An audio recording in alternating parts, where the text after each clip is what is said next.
What's up, everyone? Eric here again. Today is the 23rd of December 2020. This is an opening trade alert for CRM. You might be having some deja vu right now, but don't worry, you're not crazy. I did indeed close a trade yesterday in CRM, and I mentioned that I'd be watching this closely for another re-entry as the overall trend and price seems to be heading up for CRM. And sure enough, there was a down day today, and I just couldn't resist. I like to say that I don't necessarily like one position more than another position. What I really mean there is that I don't put all my eggs in one basket. Like, even if I really love this setup, I'm still going to trade, my normal set of contracts or my normal buying power or whatever it is, my normal risk, right? Even if I love a setup, I'm not going to put like 10 contracts on when I normally only trade 2, So that's mostly what I mean, that I don't necessarily like one setup better than the other. With that being said, I thought I'd be waiting a little bit longer on this one, but it just seems like a pretty good setup, so I couldn't resist, and I'm back in it one day later. However, this is for the next month. Yesterday I closed the January position, and now I just opened another one in February. So all that to say, I sold the same 200 put that I closed yesterday. Yesterday's was for the January expiration, and this is now the February expiration of 2021. And I sold this 200 put for a credit of $2.86. Let's head over to the trade tab. My usual is the 30 to 60 day window, and this fits in at 58 days. As you can see, I sold the 200 put in the 19th of February 2021 expiration cycle. This has moved slightly against me since I opened, which that's no big deal. That pretty much always happens. My normal entry guidelines are at the 30 delta and under. This fits in at the 17 delta, which is usually where I kind of end up. I usually end up near the 15 delta and or around this first dashed line here, which is the first standard deviation away from the current stock price. So this fits in right with my normal setup guidelines. I am under the 30 delta. One of my other guidelines that I kind of go by is that I try to collect at least $2 on a naked put or a naked call. So if I was going by that, I could bump this way out here to the 190 and still get roughly $2. I'm just choosing to be slightly more aggressive here, so I went with the 200 instead of the 190 strike. I think when I opened the trade, this was at the 16 delta. It's now at the 17, which is why I only collected about 285, I guess it was, 286, something like that. Right now, I would collect 305 instead of my 285 or whatever it was. That would leave me with a very similar 81% pop, 90% P50. My max profit at expiration is $305. My max loss would be $19,000 if CRM decided to go to zero. And my buying power effect at open is just short of $2,000 per contract.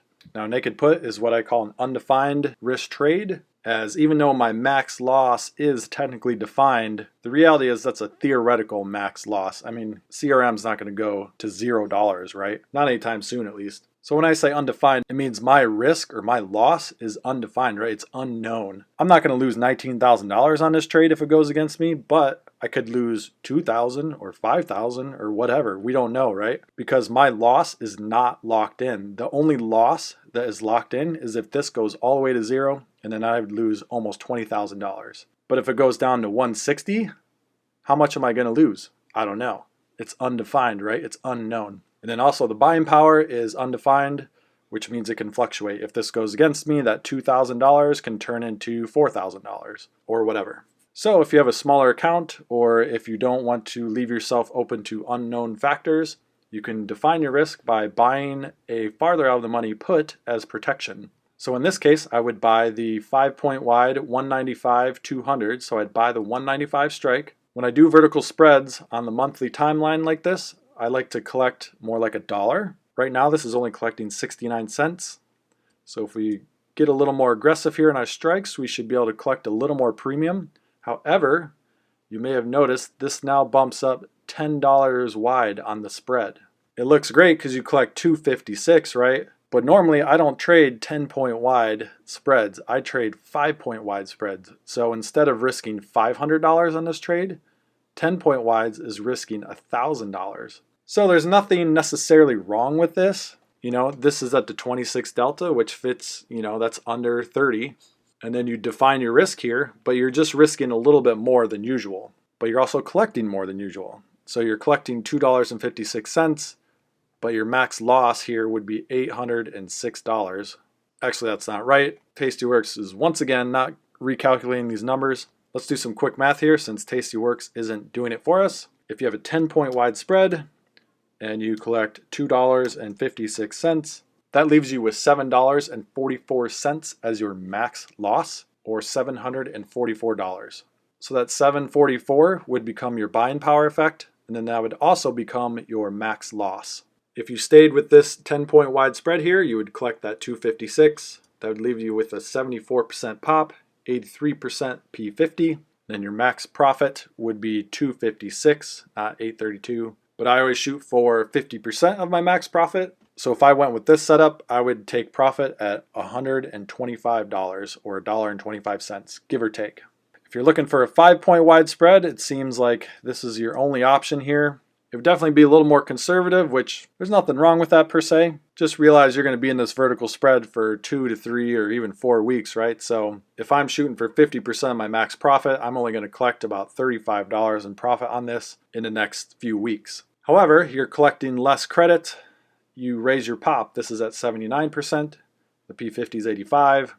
Your max profit's 69, but then your max loss is 431, and your buying power effect is also 431. It looks like Tastyworks has calculated that properly. I don't know why this works sometimes and sometimes it doesn't. Anyways, I think that's it. I don't think I'm going to go over the charts on this one because you can look at the trade from yesterday when I closed it or from a couple weeks ago when I opened the first CRM trade.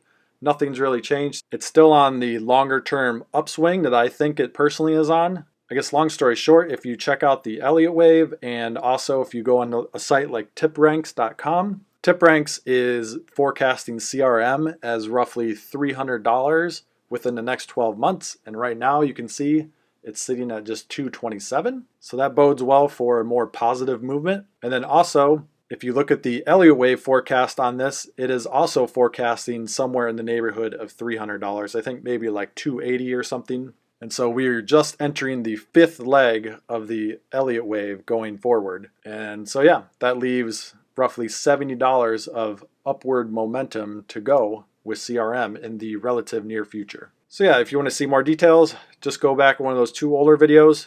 I basically could have reposted that first opening video from 2 weeks ago and then just changed the dollar amounts and the dates on here, but I figured it's just easy enough to make a new video. So nothing has changed. I went for the January expiration. That panned out. Everything still looks like a good setup, so now I'm going into the February expiration cycle.